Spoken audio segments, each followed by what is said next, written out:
In 1991, from the day I started my business, people were saying, EDI is a dying technology. It's an old technology. I'll tell you, that's not the case at all.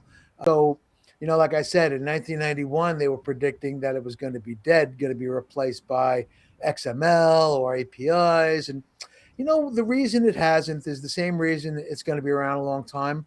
It's because the supply chain has invested hundreds of millions of dollars in the EDI technology. And so all the time, the technology people said, oh, well, XML is going to replace EDI. All of that time, the business people in retail investing more and more in the technology.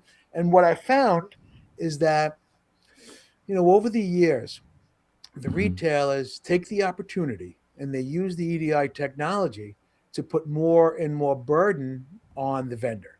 So what they do is they're transferring their costs from them to the vendor. The vendor has now new labeling requirements, packaging requirements. They do what they call drop shipping, which is packages destined for a particular singular destination, a store instead of a distribution center, gets dropped at the distribution center and routes right to the store. So the retailers have come up with all of these very interesting and clever ways to put that expense and burden off on the vendor while they get more and more efficient in their operations.